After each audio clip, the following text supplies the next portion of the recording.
with my very good friend Michael Valerio, one of my long-term friends, long friends. We know each other a long time. I think we met in either late 92 Wow, or early 93. man, good memory. Yeah. I don't even remember. So, Yeah. You were at Stony Brook at the time. right. What was our Uh, first gig or first jam session? The first time that I met you was at the jam session you had at the Port Jefferson place, Right, the restaurant, and Todd Coleman was there. right. And I had known Todd from taking some lessons from him when I was a student at Eastman. And it was Jimmy Dorso and Chris Carroll. And but the reason why I we met was through um, another drummer that played with you in the big band, I think, at Stony Brook. Was it another Chris? Yes, Yes, right. and he was good friends with friends of mine. That's how this all happened, and and that's how we met. That's so cool. And was Yeah, Ray Anderson there? Because Ray visited that jam session and it made the papers, which was super cool. I was so excited at the time. he was not there when I was there. No, yeah, but I remember that Ray Anderson was part of the mix Yeah. out there. Yeah, Oh, that's so cool. And at yeah. that point, were you just already decided to study with Homer Mensch, or that was before? I had studied with Homer during the summers when I was a student at Eastman, and actually, when we first met, I was considering quitting the bass altogether and not coming back to it. Yeah, tell me about that because I saw you in LA before this whole thing, and you mentioned that. I was so touched by a text you had mentioned that, and you were sending all this love my way. But if you feel like talking about it, what was something that I said or I did or didn't do? It was really it was just, what is it, the crux of opportunity meets uh preparation, or whatever you call that. It was just one of those. It was a confluence of events. It was the fact that Todd Coleman was at that jam session, is the fact that you were so super into playing. You've never lost that. That's always been very inspiring to me, is that you just love playing. I'd get these messages from you. Hey, I'm playing a gig here, and then I'm playing a gig 2 hours later at the Starbucks, and then I'm playing 3 hours after that at the Starbucks across the street from the Starbucks, and you've always been that way, and that's always been an inspiration to me. But it was a point in my life where I was seriously considering just going in another direction completely, and because of that jam session, and because you guys were super sweet to me and open to me, especially you, uh, I recognized, I don't have to quit the bass and do something else to be happy, Mm. and I can play the bass. So why not play the bass?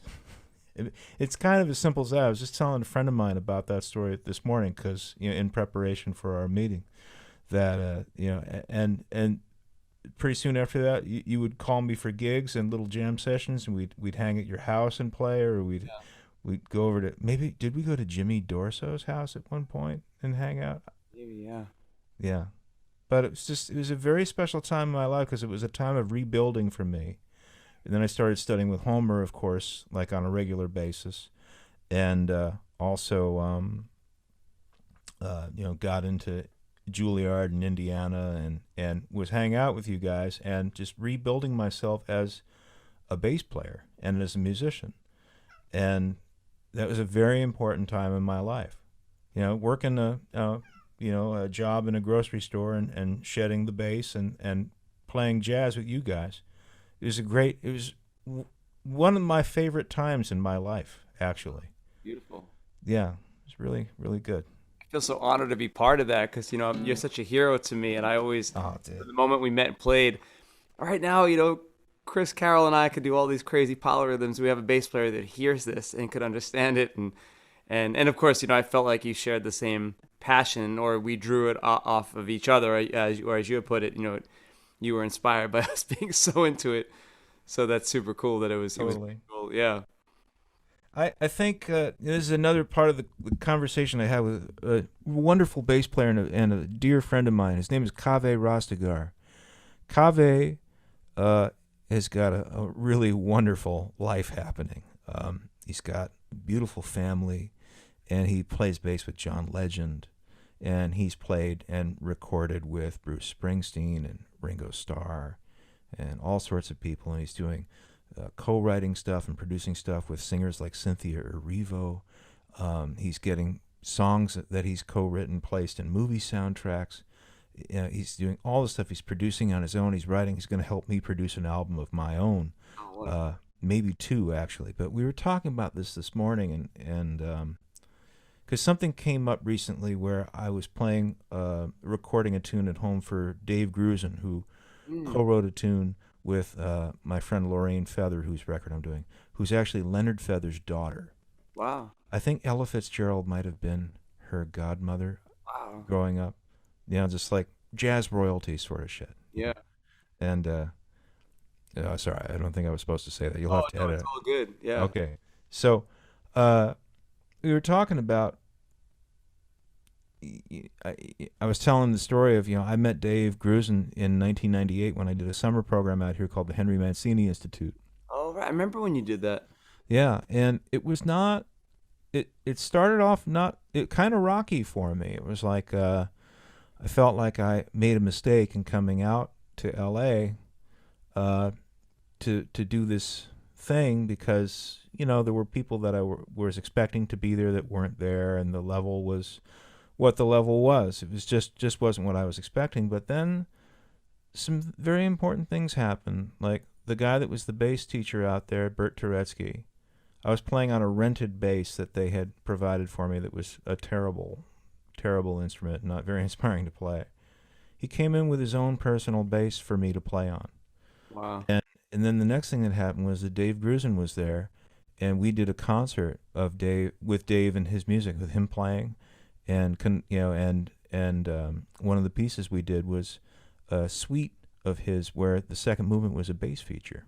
Wow. And a bass melody, and he had written out a chart for me on the spot because the chart was missing from the books. And, he just scribbled something down. So this week, I got another piece of paper in front of me, and it's another handwritten chart by Dave Grusin. Whoa. I flashed back to 1998 and being with him and playing with him, and it got me thinking that,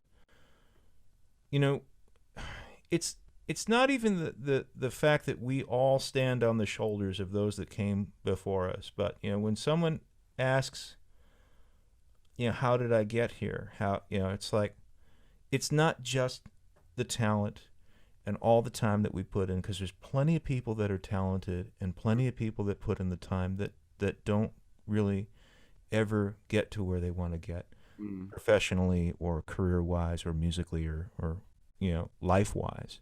Yeah.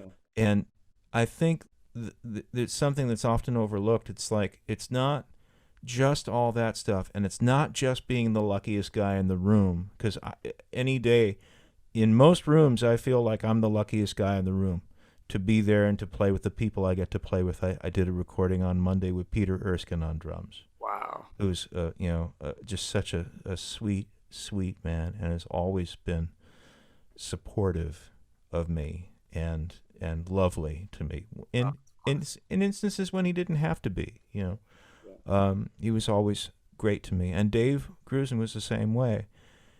And I think it's important to recognize that in one's life, there's always these points in time, these little marker moments that happen that change your trajectory. And then another one happens and it changes your trajectory. And over time, that change in trajectory puts you enormous distances from where you were when you started out. And you, Nick Russo, were one of those changes in trajectory for me. Oh, wow. Thank you. And that moment with Dave Grusin was a change in trajectory as well. So it's just like, I think it's just as important to recognize, with everything else that's involved, with having natural ability, with having good teachers, with putting in the time and sitting in the chair and putting in the 10,000 hours or whatever they say it's supposed to be, that you need to play, you need to put in to be able to play.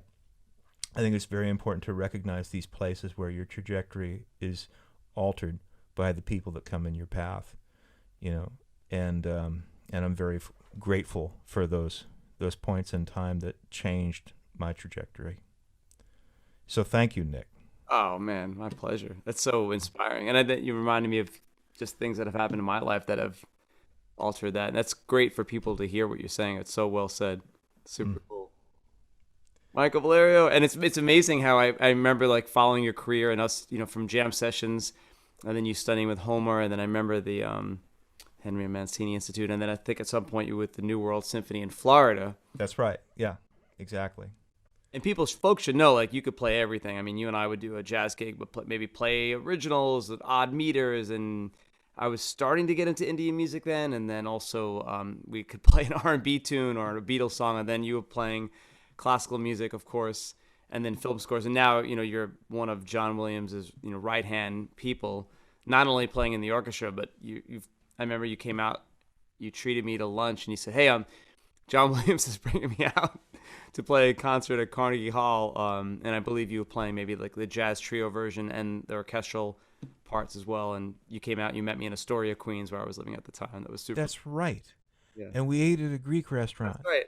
Class Clades. I'm not sure if I'm pronouncing it correctly. And the waitress said, "You're not from around here, are you? Yeah, you kind of sound like, hey, where's the fire?" It's just fantastic. Right. That was a great time. Yeah. Coincidentally, you are a New Yorker. It was just like full circle. You went from New York. I know. To elsewhere, and then came back, and like, who is this guy? Right. Yeah. Well, even my friends said, "Yo, Mike, how is it out in Indiana? How you having a good time out there?" I said, "Yeah, it's nice, man. It's laid back." I said, "Yeah, you kind of have a little bit of a hick accent right now. You sound a little bit like a hick, like you've been out in the cornfields too long or something." True story. Wow.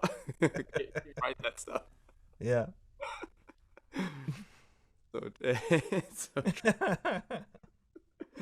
What are we talking about, Nick? Oh, we're talking about everything. There's so many things to talk about. Well, I guess I'll say the one thing that I've been advocating, I've been very passionate about is really having fretted string instrument students hear from my colleagues and my good friends like yourself, who are badass musicians, talk about strengthening that ear, voice, instrument connection, especially in this community where, when I say this community, the community of books and tablature, and put your finger on fret 7 and what string is it on, to get away from that and actually go towards a modality of actually how us full-time musicians play, singing and playing what we hear, and playing an organic voicing and not labeling, a certain chord could be a flat 9, 13, but also just could be the sound, could be this little triad embedded in. The idea is not to judge it, to hear horizontally, to connect with our ear. Mm-hmm. I mentioned earlier, I wrote 2 books for the group Metallica. It's all about tablature. I mean, those companies would not publish a book without the tablature. Right. So, and one last thing I was going to say about that, the person who benefits most from the transcriptions that I did and writing that book, the one who benefits the most is the transcriber. So maybe you could speak a little bit to the audience about the ears. And I know you have amazing ears, and how when we play off of one another, how organic it is. And even when you're reading in the orchestra, how you're still reading with your ears. Yeah, which gets you into trouble sometimes because your ears tell you the music should be one thing, and then what's on the page is sometimes not that thing. So I've gotten caught with my pants down a couple of times, just thinking, oh, yeah, the next note should be this. And it's something else. Yeah.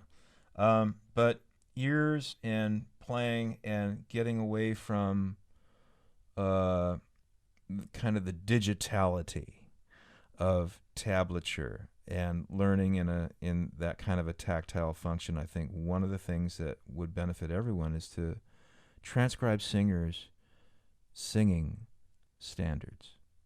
So tunes and just making a study of it so that you pick 3 different singers, male, female, doesn't matter, but 3 different singers singing the same tune, and see what they do with their inflection, how they sing the melody, what notes they change, how they change them, What kind of timing things do they do? Is it kind of straight up and down, or are they back phrasing, or are they forward phrasing, or are they kind of like, rubato-izing the things so that there's some flow to the time, and all these things. But especially with fretted instruments, you have to think beyond and outside of the frets in terms of your phrasing, in terms of, this is like an advantage of playing a string bass where there aren't any frets, so you can slide in between the notes. Right. And listening to the way that vocalists slide in between the notes as a function of the phrasing.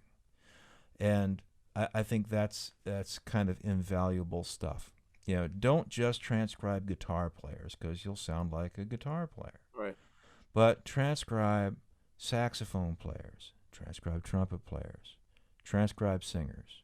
Transcribe singers scatting. It's kind of like a reverse engineering thing. Right. Because singers that scat are trying to sound like instrumentalists. That's right. You flip it back, and it's like you get their take on it, but through their lens, their kind of filter of how they view the music world, how they hear things, and then you put it back on your instrument and see what happens. All these things I think are things that help bridge the gap between looking at a tablature page where everything is charted out for you in terms of where you put your hands, what finger you put on what fret. Yeah.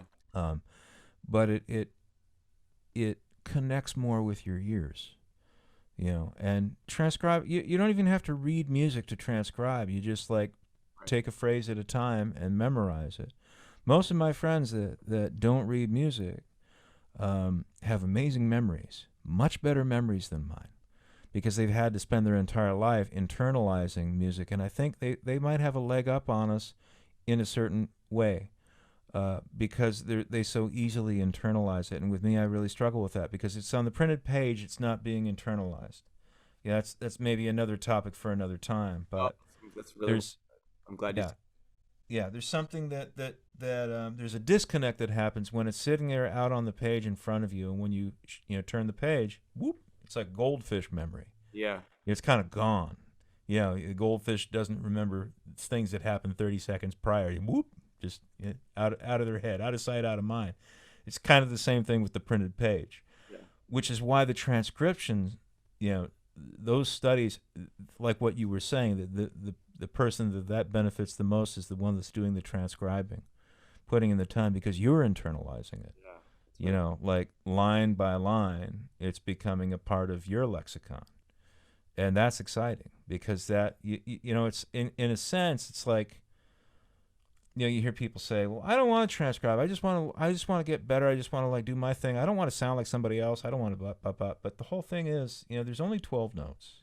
Yeah. And there's a lot of ways to play those 12 notes, and an infinite number of permutations on how to put those 12 notes together, and then how to phrase those 12 notes. You got to start somewhere, and if you want to build your own vocabulary, you have to you have to study the vocabulary of others. I think it's very important. And then you mix enough of that stuff in, and it becomes you. It kind of takes care of itself. You'll have your own unique voice based on the things that you put in addition to the things that you want to say, that because you can then zoom out a little bit, and you have all of this vocabulary, you have all these phrases, you have all these big words you can say, when you zoom out so that everything's a little bit fuzzy and you just play, it becomes something that's greater than the sum of the parts. It becomes you and your voice. And I think that's a thing that's often overlooked. And in fact, there's a phrase that goes like this: the longest way round is the shortest way home. Mm. And I think when it comes to one's development musically, that rings true, where it's like when you put in the work and you listen to other people and you build your vocabulary and all this stuff, what happens very naturally on its own is that you develop your voice. Now, what that means is you've got to do a variety of things, and you have to listen to a lot of people, and you have to transcribe a lot of different stuff, different instruments and different players and different styles and all that stuff. But over time, that amalgam becomes stronger and more individualized more than anything else, so that you don't sound like a carbon copy of another guitar player or another vocalist or, another saxophone player. That's so well said. I remember being at Banff.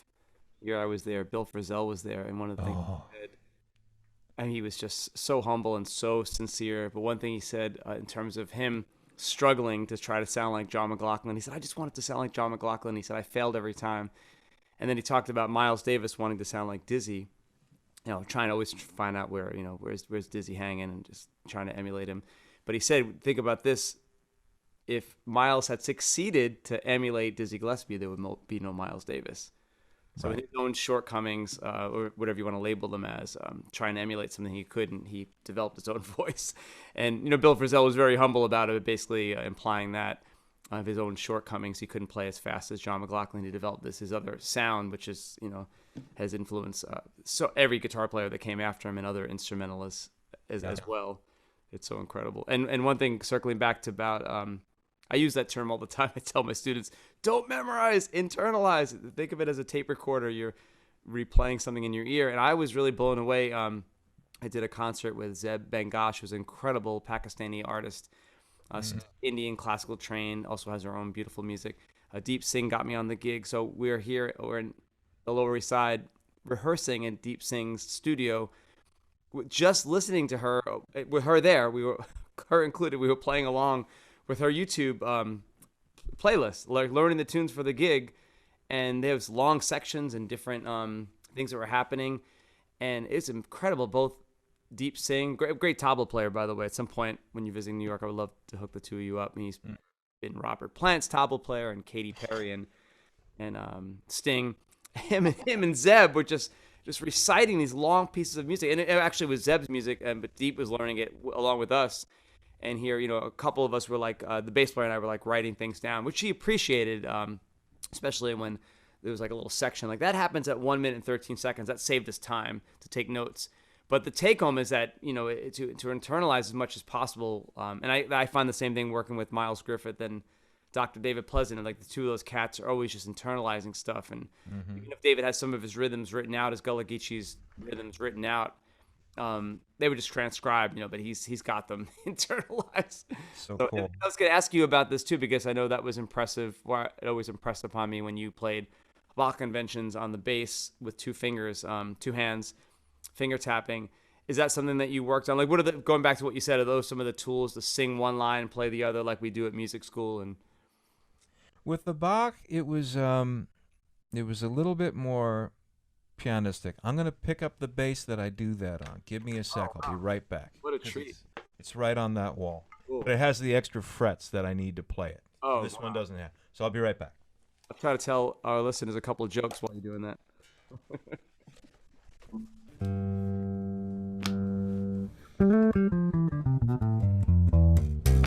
So the thing about playing the Bach piano prelude on the bass is I was trying to translate. I never learned it on the piano, but I would watch. I saw it written out, and I would see my father play it, and his students, I'd hear them play it. And it was always left hand plays one note, kind of like this. Yeah.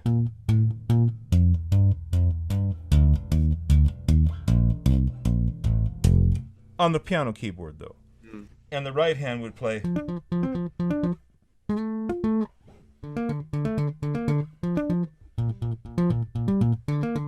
And together, you get.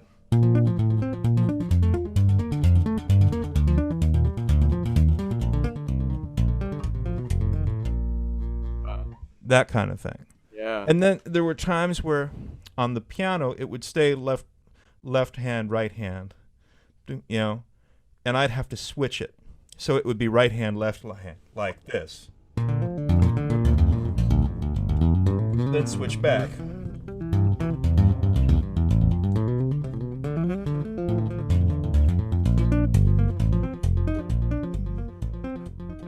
That kind of thing. Yeah, Michael. Yeah.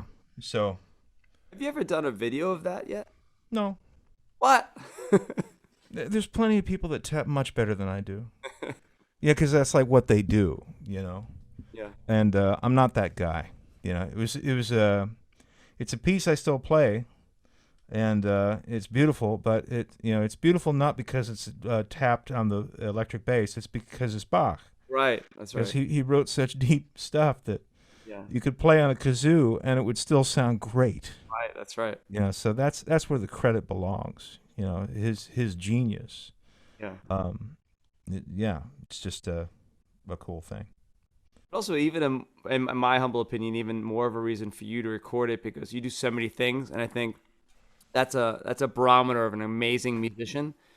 Because I love solo guitar, but I have met some solo guitarists that I'm blown away by in terms of maybe one piece or two piece. But then, you know as well as I do that maybe like I've tried to jam with them and they don't have the skill set to keep a certain groove, and they Right. can't transpose. And when I say they, I don't mean a group of people. I mean certain individuals. So Yeah. it's a testimonial to, yeah, you do a little bit of that. I don't say a little. That took a lot of work what you did, but do that, and then also showcase yourself as. Well, I know you have that one showcase you told me about in L.A. last year where you play a little bit of Marvin Gaye, and we talked a bunch. Oh man, yeah. About my man, one of my favorite bass players. Oh, James Jamerson. Jamerson, yeah. Let me pick up the Jamerson bass since we're talking about Jamerson. Hold on a sec. I have one that looks just like his. What a treat.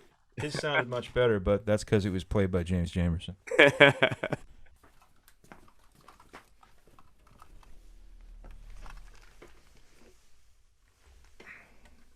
Good time to sip my latte.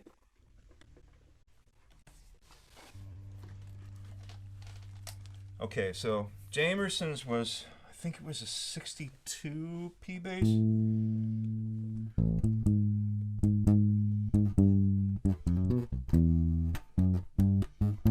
Flat wound strings, P bass, Fender P bass, sunburst body, and This is the soundtrack over you telling the story. very good. So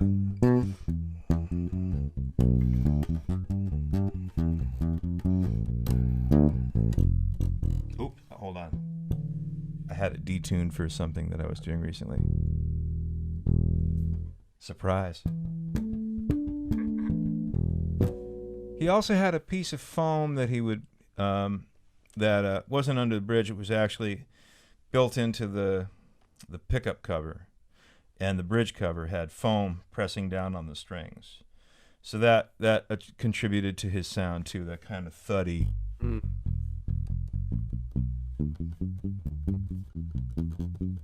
And he played everything with his first finger. Mm. Very fast lines he could get going with just playing his first finger. He never played two fingers. Wow, I didn't realize. And that gave an incredible consistency to the sound. Because our fingers sound a little different, Most bass players. Sorry, could you show your right hand when you do that? Sure. Let me put this down here. So most guys, but he would play. Yeah. So like, ain't no mountain high enough.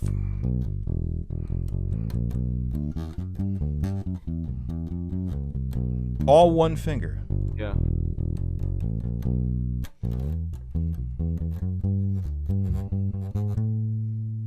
Or what's going on? Yeah.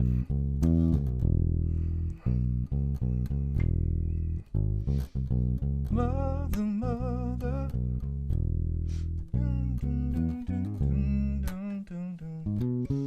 All that shit was with one finger.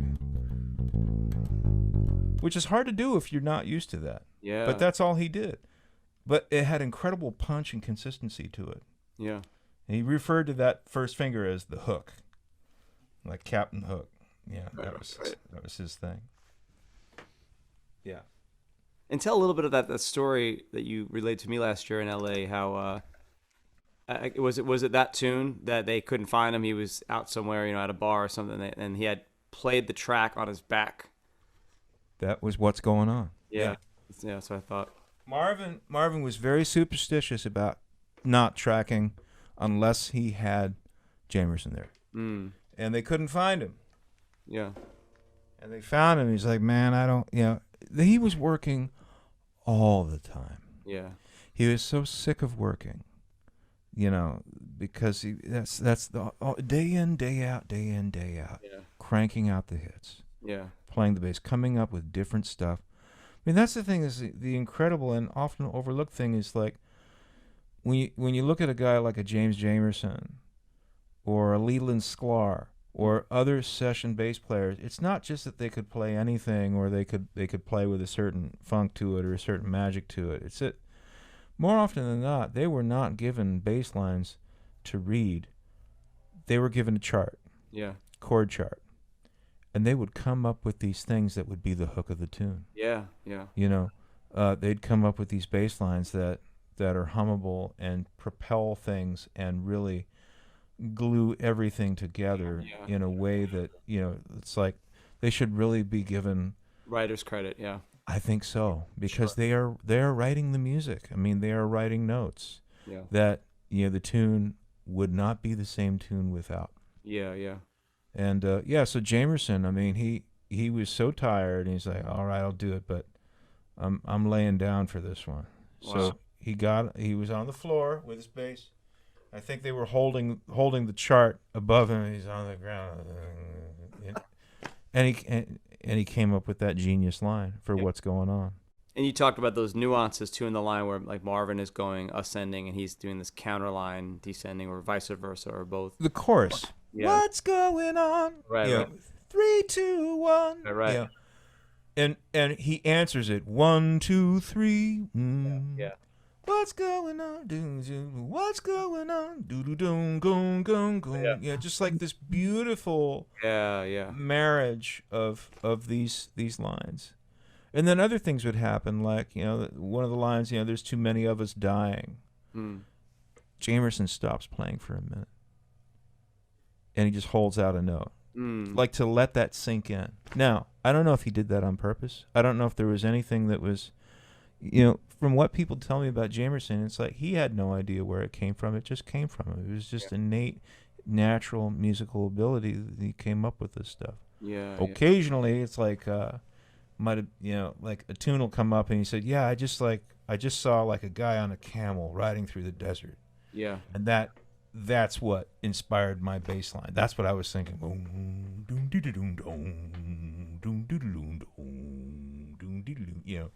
Just great. Yeah.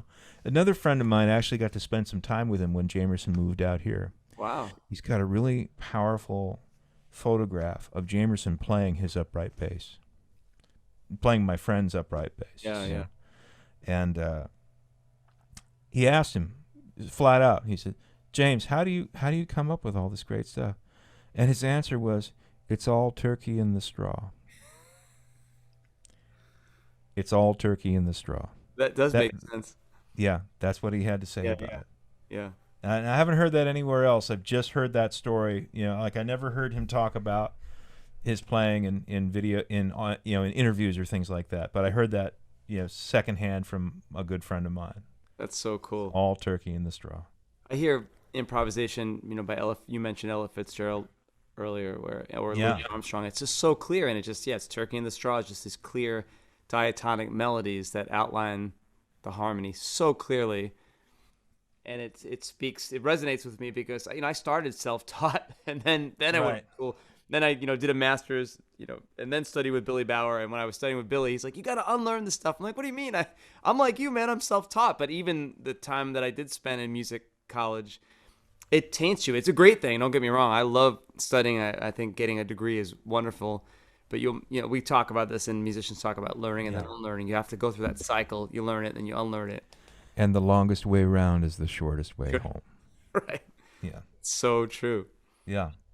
There's, I think one of the most important parts of the unlearning of this stuff that we don't talk about enough is, there's a special sort of innocence and first-person joy that comes from hearing something for the first time, that comes from experiencing music for the first time. And a learned musician has to give up some of that and become somewhat jaded over the years of, well, no, it can't be that because it has to be this because this is the way it's written in the books, and and your way is wrong. Your way of enjoying music, your way is wrong because this is the way that it's been for hundreds of years with the learned folk among us. Bill Evans, I think it was The Universal Mind of Bill Evans, it was a interview he did. He talked about how he really appreciates the opinion of a sensitive layperson. The sensitive layman experiences music from a more honest place because there's none of this mishigas in between the person's heart and soul and the music that's being presented to them, where it goes through all those filters of all those books we've read and all those lessons we've had and all the baggage that comes with that. And so it has to channel through all those layers to get to your heart. And that's the big travesty of becoming a professional musician. In the same way that there's a line that someone hit me with recently, which was pretty powerful. It says, "Sex is great until you do it for money." and that hit me in a pretty deep place. It's like, oh, I wish you hadn't told me that, because it's kind of the same thing about music. It's like, it's great until you do it for money. Right. And I think if I had been able to do it all over again, maybe I wouldn't have done it professionally, and I would have just done it for my own enjoyment. I don't know if I would have gotten as far as I've gotten. I don't know if I would have met the people that I would have met. I don't know if I would have made the music that I would have made. And I don't know if I'd be any happier, but the idea does cross my mind. Right. But even this, I think over time, you start to slough off some of the baggage, and you start to learn about what every now. It's a very fleeting thing, and it's just like that little wisp of it comes into the periphery, where you remember what it was like the first time you heard something as a child. Right. Or the first time that you sang or made music with other people and how exciting it was. Or the first time that you played in a band, with some other kids. Yeah. And all those and you remember that place and that openness, of your being, and how wonderful that feeling was. Yeah. And every now and again, you catch just a whiff of it. Right. And it's a beautiful thing. Yeah. And unfortunately, nothing can be that way for longer periods of time. Because immediately, the moment is fleeting. It goes, and you're back to like, what does this gig pay again? Man, I really hate playing with so-and-so. Man, I wish that guy didn't rush. I wish that guy didn't drag. Yeah, where's the bathroom? There's no what? What about food? No food. Oh, man. Just a million things to bitch about. And that's like, how do you get a musician to bitch? Give him a gig. Give him a gig. Yeah. How do you get them to bitch more? Feed them. Feed them. There'll be some sandwiches for you boys in the back. Enter through the kitchen. Yeah. Do you know that joke where all these musicians are gathered? They're told to go to this place. It's a dock, and there's water there, and musicians are hugging each other. Haven't seen each other in a while, but nobody can figure out who's in charge. All of a sudden, these tough-looking, intimidating gentlemen come up in suits, and what are they called? Billy clubs. Mm-hmm. And they're like, "You on the gig?" And everybody's like, "Yeah, I'm just trying to be a side person." "Yeah, well, I want to be on the gig." They throw Jane, the bass player. She falls into the water, but they put a life preserver around her first. It's the weirdest thing, but it's just happening so fast. And the drummer, John the drummer or whatever, like life preserver, throw in the water. Trumpet player Sally, throw in the water, and then like Sally wakes up like half unconscious and turns to the other musicians and like in their life preserver and says, "Do we get fed on this gig?"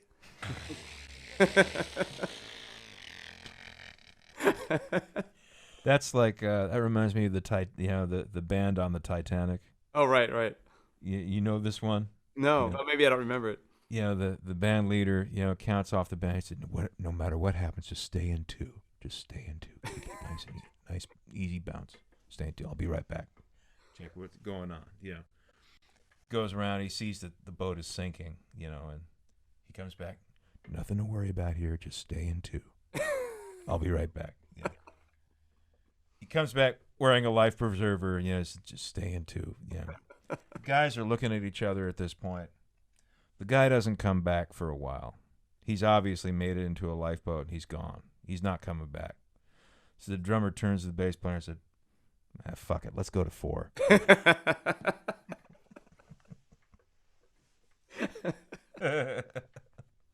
I haven't heard that one. Yeah. Sorry. No, it's It's all great. coming back to me, all these bad jokes. No, they're all good. Lucky you. You've read some of the Bill Crow columns, right? He's got the book Anecdotes.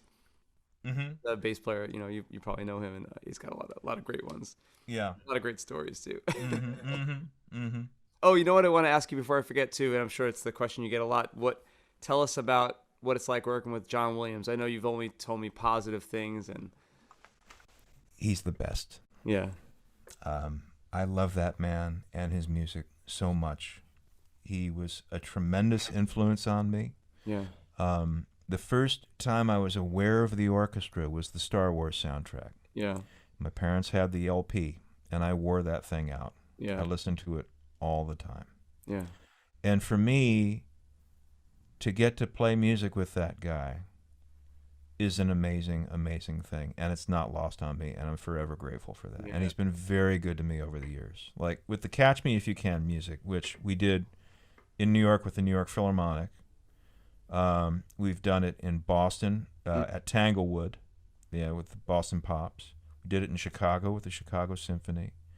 We've done it in L.A. several times, and it's called Escapades, but it's it's a 3-movement suite of music from the movie. Catch Me If You Can, which was this very Mancini-like jazz score with Dan Higgins, marvelous saxophone player, and Alan Estes playing vibes. And I didn't play the original bass line on the soundtrack. That was Nico Abondolo, who's a good friend of mine and an excellent bass player. But John has had me play the the out of town gigs and all the live gigs, and we recently did a recording of it at UCLA. Part of this thing called the Spielberg Collection.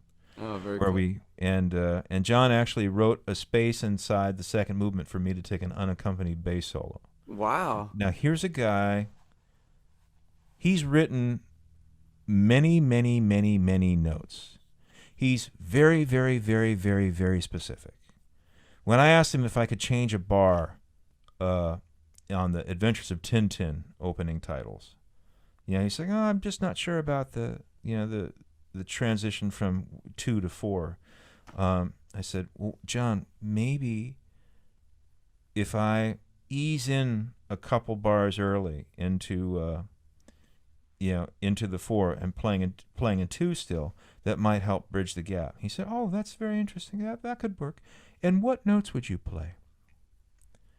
I said, "Okay, well, it's G minor for a bar, and I'm in 2, so I'll play a G, G, and then the next measure is E flat minor, so I might play G flat, E flat, and then go to walking." He said, yes, of course, but the F sharp higher, okay? Like he had to, just that's fine, but play that note more in tune. He's that specific. Wow. It's like, yes, John, I know that you're John Williams, and I'm not, and I know that it's your music, and I know that you take it very seriously, because it's very, very good. Yeah. And there's a guy that just, he's just been, every day of his life, he gets up and he sits at the piano and he writes. Wow. And then he has like a ham or a turkey sandwich for lunch, and then he writes some more. And then he might play some golf, he might not, and then in the evening he tries to make sense of anything that he did during the day. Wow. And he does that every day, and it's pencil to paper. Wow. Two funny John Williams stories. Well, I'll finish saying what I was talking about, which is, here's a guy that takes the notes that he writes very seriously, and he writes a lot of them. Yeah. And he said, "Why don't you play me some of your notes?" Wow. And to give me that kind of freedom, and also to Trust. the trust, meant a whole lot to me. Yeah. So I thought about what I would play, and I ended up quoting, his melodic material that came right before it, and then I threw in a quote from Beethoven 9, because the joke in the studios is, he says, "Sean, you'll have to turn up my headphones for old Beethoven over here." He always refers to himself as Beethoven, not because he thinks he's Beethoven, but because he thinks he's, because Beethoven went deaf. Even though John still has incredible ears. Yeah. And he's 89. He's Wow. 89 years old. Incredible. And he can still hear a pin drop across the room. Wow. It's just fantastic. Yeah. It's like a magic. He's just like, a miracle of nature. Yeah. Just fantastic. Yeah.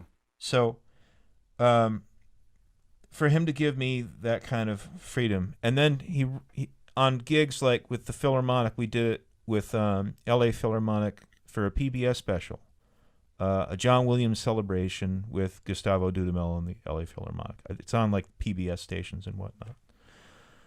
And since Gustavo was going to conduct, John, when we would do this free improv thing, he would just like hold the orchestra, cut him off.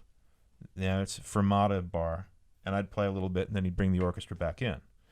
What he needed to do is he needed to rewrite the score to very specifically say, bass cadenza here. Yeah. And he did that for me. Wow, that's incredible. Which is insane. Yeah. Here's another John Williams story. By the way, could we find that somehow, that concert? Yeah, absolutely. PBS archives? I think, yeah, on most PBS stations, it comes up, and I believe it's called a John Williams celebration. Great performances. It's the Great Performances series. A John Williams celebration, with Gustavo Dudamel and the L.A. Philharmonic, and we do escapades. The music from Catch Me If You Can, somewhere in the middle of that concert. And in the middle movement, there's the unaccompanied bass cadenza. Herbie Hancock was at that concert. Whoa! And the modern composer John Adams was also at that concert. Wow! And each of them reached out to me individually and said, your solo was my favorite part of the concert. That's incredible. It's just kind of silly, But Herbie was like, I met him after the show. Introduced myself, and he's like, "Man, when you did that thing, it sounded like Jaco. You grabbed those harmonics up there." He was like very specific. He said, "And then you did this, and then you did this." It was just like, man, that was my favorite part of the whole concert. That's incredible. Yeah, pretty remarkable. Had you met or worked with Herbie before that? No, that was I met him once when I was in Disney World for a summer in 1994, playing with a college big band. And we met him like on a whim, and he talked about different Miles records that he still listens to and still cries to. Wow. Just like, it's pretty deep. That's amazing. Yeah. I was writing down what you said. What year is that concert where Catch Me If You Can is on? Oh, let me see. Was it 2014 or 2015? Mid 2010s, 14 or 15, I think. Yeah. Yeah. And it was what was the title? The Story of John Williams, or the John Williams? A John Williams celebration. Celebration. Sorry. Okay. Yeah. And then the sound recording that it's on is the Spielberg collection, which is John Williams, which is on iTunes and various other things. I'm sure you can find it on YouTube as well. That's so cool that Herbie Hancock and John Adams was there. Yeah, pretty wild. Yeah. But back to John Williams. Yeah. So it's like, here's a guy that trusts me enough to do that. One of the last Star Wars movies, there was The Force Awakens, that was 7. And then there was it The Last Jedi? Was that 8? And then The Rise of Skywalker, was that 9? Does that sound correct? That's right. You're on all 3, right? Yeah. Cool. In 8, there's a casino scene, where he wanted to I think probably the directors as well wanted to kind of tip the hat to the old Cantina band. So he wrote this crazy music with kazoos and, big band type stuff for Canto Bite was the name of the track, where it starts off as like a kind of like a almost like a Latin sort of samba number, and then it morphs into this other thing with the George Deering played a 12-string banjo on it. And John, he said, "Baby, come here. I need to speak to you about something." This is on a session with the orchestra. He says, "Years ago, I wrote a little piece called The Cantina Band. Perhaps you've heard of it." That's the way he is. It's just the way he is, which is hilarious. Yeah. Part of his charm. So there was a synth that played the bass. It was an awful sounding synth. But perhaps you could listen to it and do something, come up with a sound for the bass. Now, he wrote everything out. I did not improvise a single note. Yeah. But he was entrusting me to come up with a sound that had enough in common with the Cantina Band, which was an old analog synth. Right. That sounded kind of like a vacuum cleaner. Yeah. Fung, fung, fung, fung, right. Sort of sound. Fung, fung, fung, fung, fung, fung. So. Did he want you to play that on electric? He wanted me to play on electric. Yeah.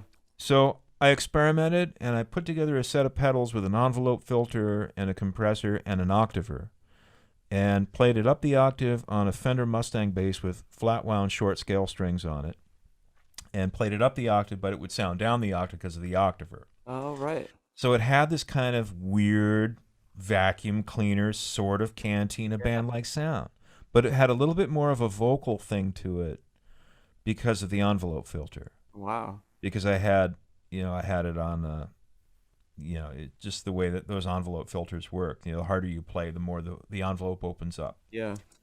He loved it. The guys in the booth loved it. The director loved it. And he said, "Oh, I love that vocal bass sound, baby." He calls everyone baby. Sometimes he calls the orchestra baby. He just refers to the whole orchestra as, "Hey, baby." Like, he's a great cat. It's amazing. And it seems so that was another thing that happened. Yeah. Incredible that you did that. How long did that take you to go home? You got to experiment with the sound. You have to change the strings. We all know how long it takes to change guitar. Well, no, I didn't. I have this one bass. Like, I've got about 30 different basses. And this one bass, this little Mustang bass, it's short scales, 30-inch string length instead of 34. So it's got kind of a tubby sound to begin with, and it has the same strings on it that it had when I bought it. Yeah. I bought it years ago. These old cruddy flat wounds. They're probably pyramids, which is a great pyramid flat wounds. That's what McCartney used to play, apparently, and they're really handmade flat wounds, German strings, and they're really good. Yeah. And their round wounds are good too, but that's another story. And I digress. So I had the bass, but I was like, what effects am I going to use? How am I going to play this line? Yeah. And then how's it going to translate? And will they like it? So I came up with this, and they loved it. Luckily, it was like, oh, there's always like, whew, sigh of relief. Right. Fooled him again. Yeah. Fake it till you make it. Yeah, exactly. But the other funny thing was that I was actually in San Francisco around the time of the session playing concerts with the San Francisco Symphony on a Michael Tilson Thomas piece where it was for singers, a chamber orchestra, and a bar band. And he had me playing electric bass in the bar band. We worked on the part together. And Michael was he's the music director and founder of the New World Symphony. So I worked with him for years when I was in Florida. And we've kept in touch over the years, and he's been an integral. I mean, the 3 years I spent with the New World Symphony under Michael were the most important years of my life as a musician in terms of my development as a real musician. And although I learned that I didn't want to play in an orchestra full time, the lessons on music were deep and profound, and I'm really grateful for him and for that experience. So I was up working with him with San Francisco on this piece that he had written, and I had to fly back to L.A. to play the thing with John Williams. and then fly back to San Francisco and work that out. Yeah. That was kind of a fun week. That was like, all right, I'm really doing this, huh?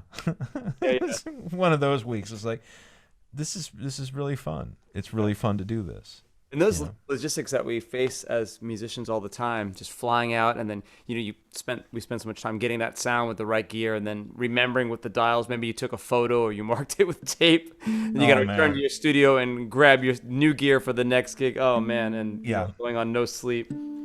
When I first moved to LA, I had one string bass and one electric bass. Really? It was that red one that I played the Bach on. Wow. That was my electric bass. Life was so easy because they'd say bring an electric bass, and it wasn't like, oh, which one should I take?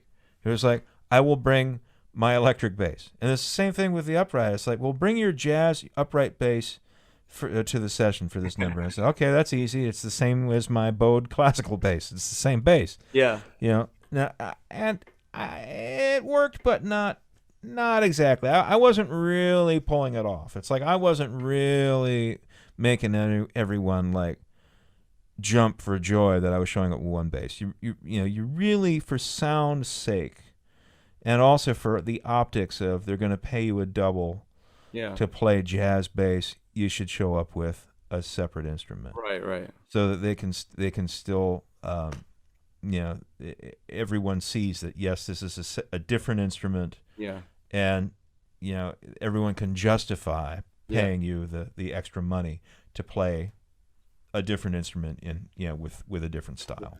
And the barometer, the level of acuteness is wonderful. Like they actually care that there is a subtle difference. Yeah. And they can hear it. Oh yeah. Hiring you to produce it, and that's super cool. Mm-hmm. Yeah, totally. So one more John Williams story. Yes, please. And then we're doing a thing. It was like a celebration of George Lucas. It was some ballroom in Hollywood at some hotel. And they hired John and an orchestra to play some Star Wars music for George Lucas, as everyone is celebrating George Lucas. And there's like a rehearsal and then a little break, dinner break, and then we do the show, and then we're out of there. And John is conducting. It's a casual. I mean, it's like a club date, with John Williams. Right. It's like, it's kind of silly, right? It's like, okay, I guess this is how it is. And I kind of put it out of my mind as like kind of the absurdity of it. Except that I've done things with Jerry Goldsmith in the parking lot of Paramount Pictures. That is the parking lot that they flooded for the scenes in the Ten Commandments with the parting of the Red Sea. It's like, there we are in that parking lot, and we're playing, like dinner music, for execs and stuff at Paramount, and Jerry Goldsmith is conducting, and we're doing things like playing Rocky and some things that Jerry wrote and whatnot. It's like, that too is ridiculous, but that's what happens, So John is passing me, at some point. And he mutters, not mutters, that's the wrong word, because he wasn't bugged about it, but he said, "Oh, baby, the things that we must do." That is a line that I think about, like if John Williams has to play a casual gig on occasion, it's like, it's cool for me. Yeah. What do I have to complain about? Right. It's like, but I think about the things that we must do a lot. I say that out loud a lot. I'm really grateful for that quote. That's a great because it keeps me from getting dark and like, another one of these. Oh, geez, I just hate this or whatever. It's just like the things that we must do, and kind of the awe of it can mean whatever you want it to mean, It can go as deep as you need it to. That's right. But it's never really dark. Right. That's like a really just a cool coping line for me. A coping strategy, Because you need those, It's like life is not always going to be fair or pleasant or in tune. And you need these things that you can, Just kind of like de-escalate the situation and keep your head from exploding. And we all need those, and humor is great for that. That's right. I have a musician friend that on gigs he'll say things like, "It will be like bringing our crap through the parking lot, or having to go through the kitchen, or some weird thing that sometimes you have to do as a musician." He'll say, "You think Beethoven had to do this?" Yes, he did. He did. He actually did. He did. Yeah. Beethoven would have to go door to door, knocking on people's doors to sell tickets to his own concerts. Oh man. And the premiere of there was a premiere of one of his concerts. And it was like there were 19 people in the audience. Yeah. And we're talking like for one of his symphonies. Yeah. It might have been like the premiere of Beethoven Fifth and the piano choral fantasy and like a couple other chestnuts. And there were 19 people in the audience. Man. So it's like, Beethoven did have to do. Yes. Yeah, Beethoven's the things that we must do. It's like all right. All of them. Bobby Hutcherson told us a story when I was doing the Aspen Snowmass, festival or jazz camp, and he said there was a concert that I think he was there, or I can't remember now. Blanking. Would have made sense because it was a Coltrane story where you said Coltrane was playing and it was like Jimmy Garrison and Elvin, and he said they were just sweating and Coltrane was like crying, and there's like 2 or 3 or 4 people in the audience. He said it was this real spiritual experience. I'm trying to remember it, like time-wise, if it was late enough Coltrane that anyway, if Bobby was on the gig, it's a heavy story. And Coltrane, on another note, Coltrane, I think, did weddings, some club day gigs, too. Amazing. Amazing. All right, let's close the interview with some playing. It could be totally open. Obviously, with latency, we'll just play separately. But this has been a bit in tandem with this blues course that I wrote and shot in Colorado for jam play through fire. So maybe I might start a little bit with some blues, but it doesn't have to be. Okay. But anytime I'm tuning my instrument in front of some older musicians that either in a big band thing that I've known for a long time, they'll always say things like, "You but this gig weeks ago." I haven't heard that one before. You've heard this other joke, which I think I've told actually at a previous interview, but where you can make a stereotypical analogy. This long-haired heavy metal dude. I don't have to pick on people with long hair. I embrace long hair, but this heavy metal dude is maybe a little out of it, tuning his guitar, spending, like 6 minutes on the E string and like really trying to get it in tune. And finally, the sound engineers have had it with this guy, and they say, we did sound for Andre Segovia the other night, and he tuned his whole guitar in 2 minutes, and the heavy metal dude just says, "Some dudes just don't give a fuck." Was it Segovia that also said, or was it I think it was Segovia. It's either Villalobos, but I think it was Segovia that said, guitarists spend half their life tuning the thing and the other half playing out of tune. Right? Absolutely true. And it's worse for banjo. Yeah, yes, exactly. Everything is worse for banjo. Oh man. Let's I'll go to that. Well, I was gonna say I'll go to that little bit of key that you started with in F sharp earlier. I know you were just messing around with.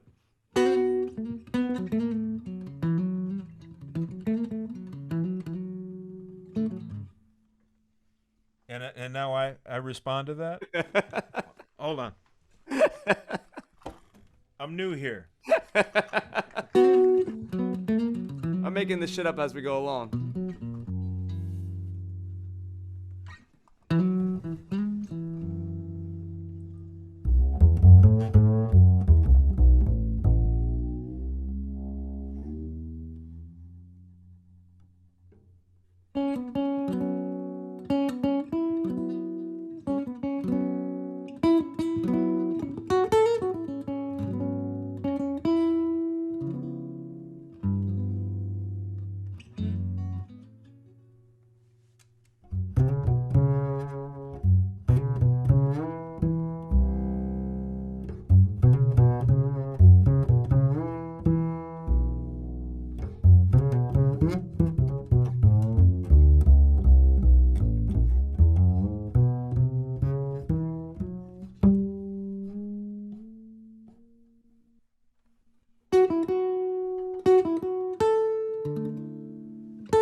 That's beautiful, Nick.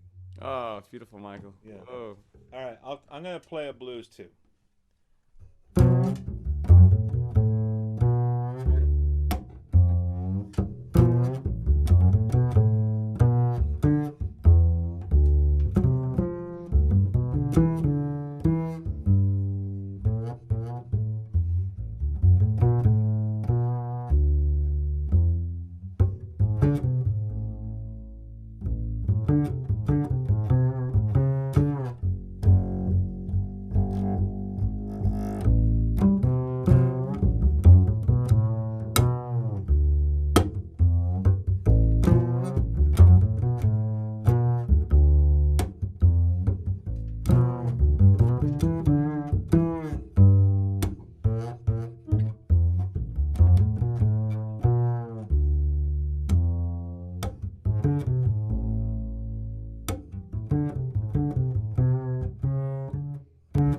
Take it.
Yeah.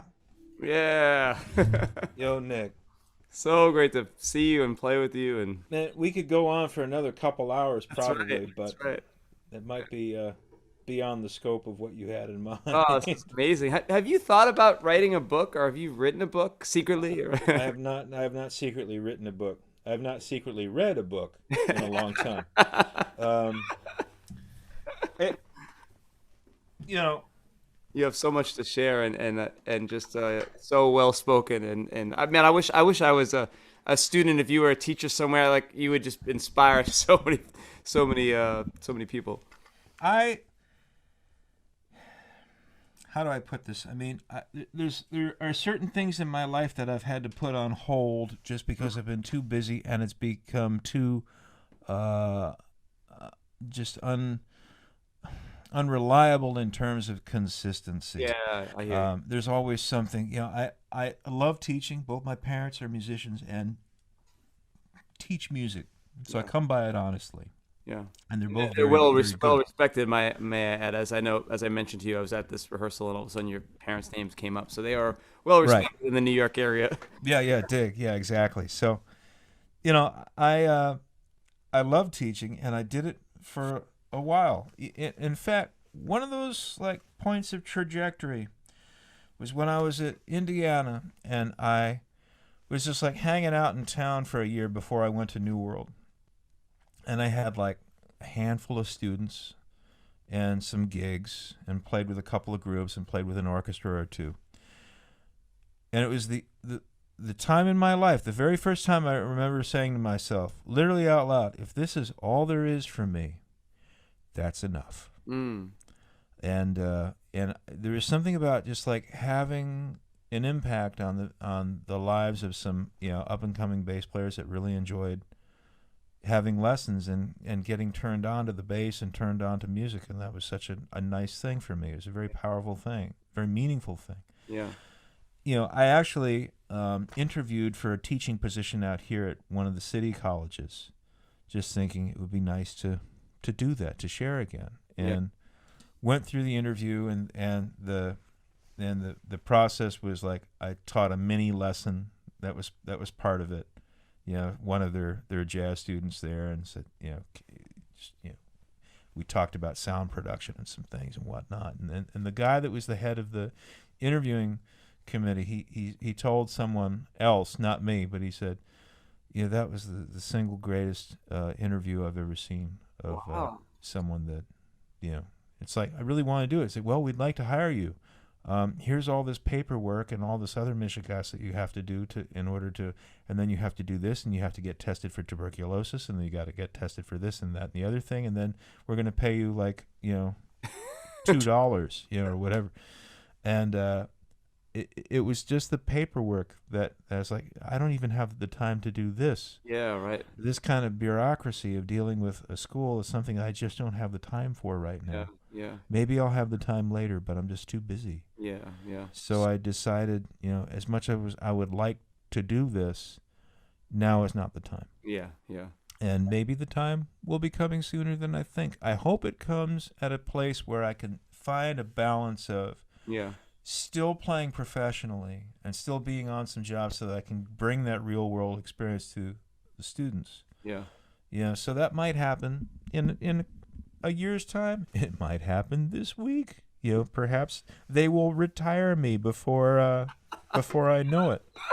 Because that's what happens. You get retired and then you find out that you've been retired years later. So, oh, man.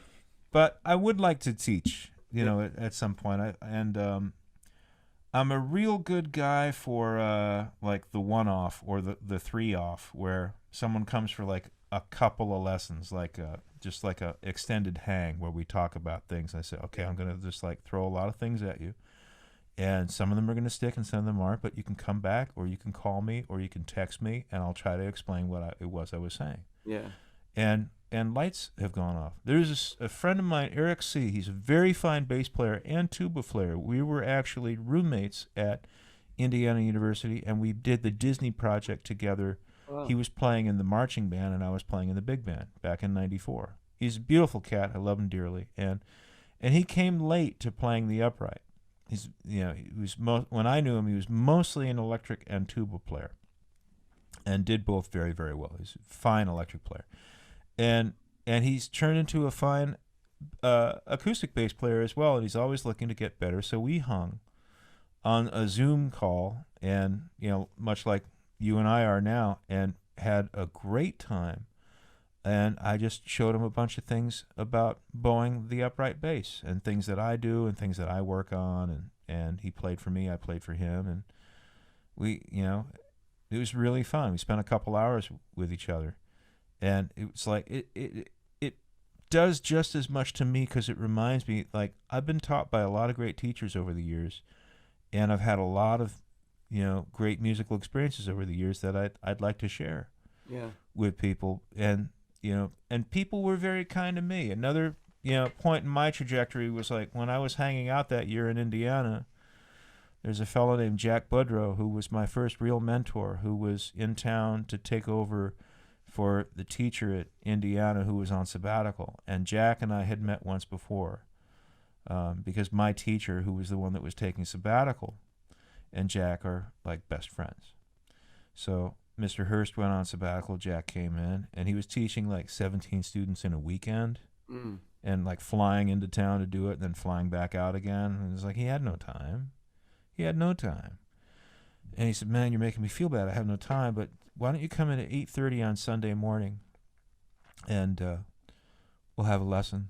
And then my first official lesson comes in at 9. So I came in at 8:30. I'd been getting home at 4:30, like doing gigs like till 4:30 in the morning. Sunday morning, 8:30, I come in with coffee and croissants. And he says, oh, you're a sweet man. So we have a little lesson. He said, tell you what, we got to stop now, but why don't you come back at noon? And because I have an hour and a half for lunch, I don't need an hour and a half for lunch. We'll do another half hour, and then we'll grab some lunch. Wow. And that's the way it went down every other weekend for an entire semester. He prepared me for my New World audition. Without him, I would not have gotten into New World. Wow. And he never took a dime from me, and he would get pissed when I would try to buy lunch. Wow. And and he said to me, now you pay it forward. It's like, so I took that very seriously, and like that's another point in my trajectory where my path changed for the better. Yeah. Because of one guy in the path that was there at the time that I needed it the most. Yeah. And so I'm just very, very lucky, very grateful, very, very blessed that these things have happened to me to lead me to where I am today. Oh yeah. But It couldn't happen to a more beautiful person, and you're not only an incredible musician, you're such a cool cat, such a great, oh man, a great person, and just have yeah, you're just so grateful and and so freaking musical, man. It's incredible. that comes that comes with the package deal. Right. Yes, yeah. We're all a package deal. Yeah. And there's good and bad to that in every case. Yeah. Well, it's been such a pleasure. Wow, Dude, pleasure was mine. I'm really glad you asked me to do this. Oh, I'm so glad you said yes, and it worked out with the schedules and everything too. Absolutely. LA, New York time difference. It wasn't too early for you. Totally. Yeah, beautiful, man. Man, love you, Michael. So good to see you, man. Love you, Nick. You be well. You too. I'll send you the link when it comes out. Awesome. All right. All right. Take good care. You too. Bye-bye. Bye.